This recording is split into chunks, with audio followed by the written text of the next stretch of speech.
Allah Subhanahu wa Ta'ala memberikan rahmatnya kepada Indonesia tercinta. Karena kenapa? Karena Allah Subhanahu wa Ta'ala menjadikan kita semua hamba-hamba yang taat kepadanya.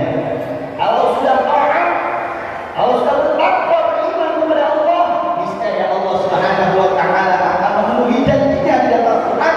Maka Allah akan berkahkan negeri tersebut dari mana saja, dari langit, dari bumi, dari air, dari langit, dari api, bahkan dari air sekalipun, dari angin. Allah berikan rahmatnya, kasih sayangnya untuk kita semua.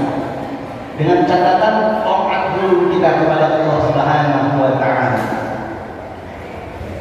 Dan lalu berikutnya,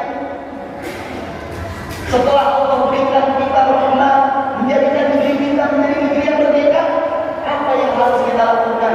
Yang harus kita lakukan adalah melakukan pekerjaan atau melakukan sesuatu kebaikan-kebaikan dimanapun saja kita berada. Karena dengan kebaikan-kebaikan yang sudah kita lakukan, kita akan menjadikan suasana di kampung kita, di negeri kita, bahkan di wilayah kita menjadi negara yang insya Allah aman, tentram, dan juga mendapatkan kasih sayang Allah terus menerus. Jangan sampai Allah sudah memberikan kita kasih sayangnya, rahmatnya, kelembutannya, justru kita hilangkan semua itu dengan apa? Dengan kufur nikmat hadirin.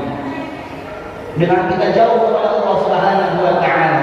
Na'udzubillah wa na'udzubillah. Karena dikatakan oleh seorang ulama besar yang bernama Imam Athaillah di dalam kitabnya Syarah Hikam, beliau mengatakan malam yaqdar Allah ala malaki bil ihsan sirta ala thalathil imtihan.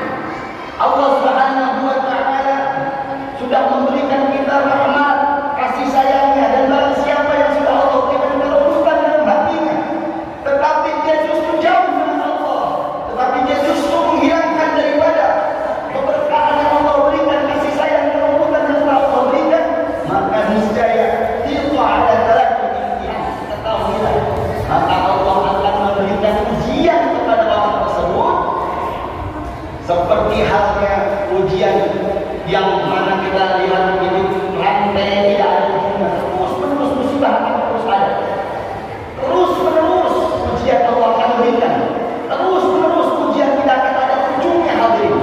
Jika di dalam orang tersebut tidak bersyukur dan tidak meyakini bahwa kemerdekaan yang kita raih semua adalah rahmat dari Allah Subhanahu wa Ta'ala. Di dalam hadis yang lain hadirin, ketika Rasulullah Shallallahu Alaihi Wasallam sedang berkumpul dengan para sahabatnya, ada salah satu sahabat Rasulullah Shallallahu Alaihi Wasallam bertanya, "Ya Rasulullah, ajari kami amalan yang singkat, tetapi dapat menjadikan kami baik di dunia dan nanti kelak akan baik di akhirat juga ya Rasulullah. Berikan kami ilmu atau berikan kami amalan, berikan kami pengetahuan tentang itu ya Rasulullah." Lalu Rasulullah Shallallahu Alaihi Wasallam tersenyum dan menjawab pertanyaan dari sahabat tersebut. Ketahuilah wahai sahabat-sahabatku, bahwasanya amalan, pekerjaan atau ibadah atau sifat yang selalu ada di dalam diri kita, jika kita terus menerus menjalankan istiqomah untuk menjalankan ini, maka kita terus akan mendapatkan kebaikan di dunia dan akan mendapatkan kebaikan sampai dengan di akhirat. Yang pertama kata Rasulullah Shallallahu Alaihi Wasallam adalah qalban syakiran, hati yang senantiasa bersyukur kepada Allah. Hati adalah jenderalnya para anggota tubuh yang ada di tubuh kita hadirin. Kalau hati saja sudah tidak bisa kita kendalikan, maka yang lain pun akan berbuat sebenarnya. Tangan, kaki, mata, hidung, telinga, bahkan kepala, semua yang ada di dalamnya akan diam sekalian, diam semua. Maka hati adalah jenderalnya para organ. Hati adalah jenderalnya anggota tubuh yang ada di dalam kita. Jika hati kita selalu bersyukur kepada Allah Subhanahu wa Ta'ala, niscaya Allah Subhanahu wa Ta'ala akan membimbing kita untuk menjadi orang yang baik di dunia dan sampai dengan akhirat kelak. Yang kedua, Rasulullah Shallallahu Alaihi Wasallam mengajarkan kepada kita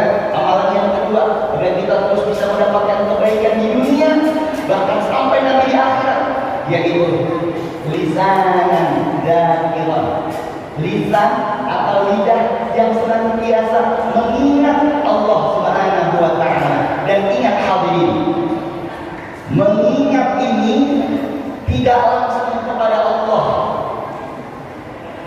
Berbicara tentang kemerdekaan perlu kita bersyukur kepada Allah, perlu sangat perlu. Tetapi di dalam hadis Rasulullah Muhammad sallallahu alaihi wasallam yang diriwayatkan oleh Imam Baihaqi bahwasanya malam yashkurin nas lam yashkurillah. Siapa yang tidak bersyukur kepada manusia, maka dia tidak bersyukur kepada Allah Subhanahu wa taala. Oleh karenanya kita manusia sosial, dan bahkan dihadirkannya oleh Allah kemerdekaan Republik Indonesia yang kita dapatkan sekarang, yang anak-anak kita semua bisa menjalankan ini adalah semua rahmat Allah tentu, dan tetapi wasilahnya juga terdapat para pahlawan-pahlawan kita dan pejuang-pejuang kita, bahkan ulama-ulama kita yang mengorbankan darah, tenaga, bahkan nyawanya untuk tanah air kita Indonesia. Oleh karenanya kita nggak boleh diam. Kita nggak boleh hanya begitu, ya udah. Nah, tidak hanya mengingat saja, bahkan di dalam Al-Quran kita wajib berdoanya, kirim Fatihah, kirim istighfar, karena Allah yang langsung bilang, Rabbana ighfir lana dzunubana, Rabbana ighfir lana wa li ikhwanina alladziina sabaquna bil iman, wa la taj'al fi qulubina ghillan lil ladziina aamanu rabbana innaka ra'ufur rahim.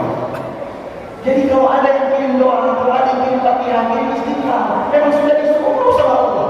Apa kata Allah? Rabbana ighfir lana wa li ikhwanina alladziina sabaquna, orang-orang beriman sebelum kami. Istighfar saja bisa Allah terima, apalagi Al-Fatihah, apalagi surah yang lain.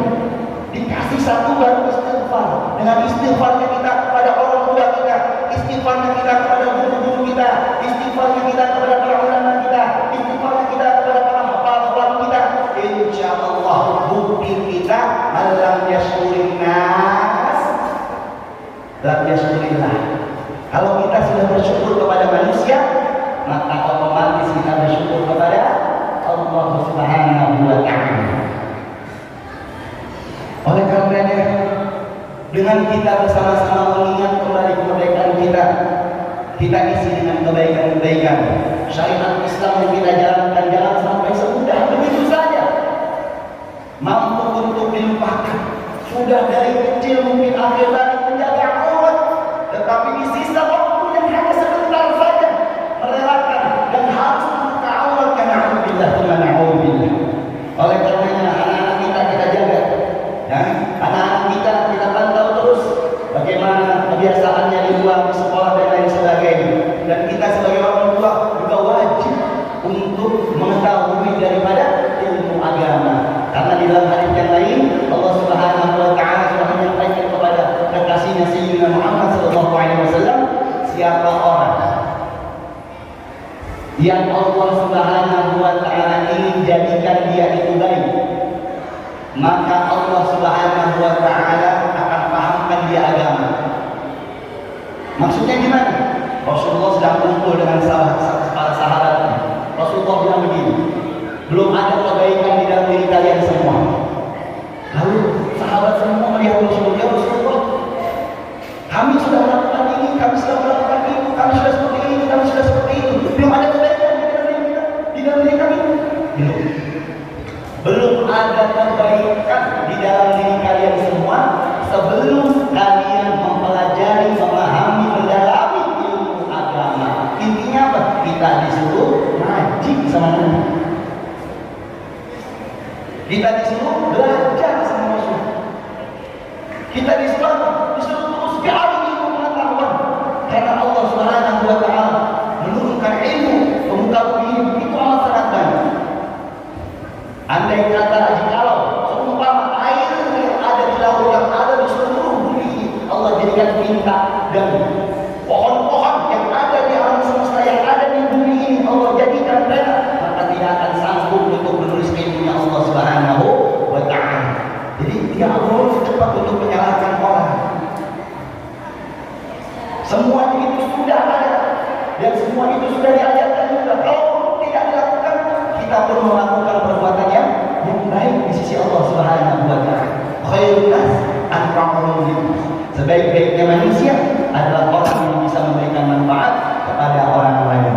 Dan mudah-mudahan kita doa bersama negeri kita tercinta ini senantiasa dijaga oleh Allah Subhanahu wa taala, dan semoga tangan, kaki, mata, mulut, kepala kita semua senantiasa bisa terus Allah Subhanahu wa taala jaga untuk bisa menjadi hamba yang taat kepada Allah Subhanahu wa taala. Dan kita berdoa semoga anak-anak kita Allah jauhkan daripada sifat-sifat tercela, dan kita semua mungkin ayah-ayah yang ada di masjid ini semoga Allah mudahkan untuk bisa melangkahkan kakinya ke majlis taklim, majlis ilmu dan lain sebagainya, dan mudah-mudahan kita kelak diampuni sebagai umat Nabi Muhammad SAW, dan kita dijadikan sebagai hamba Allah yang kelak akan masuk dalam surganya.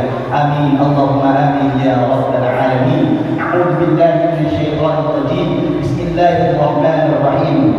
Wal 'asr innal insana lafi khusr illa alladhina amanu wa 'amilus salihati wa tawassaw bil haqqi wa tawassaw bis sabr.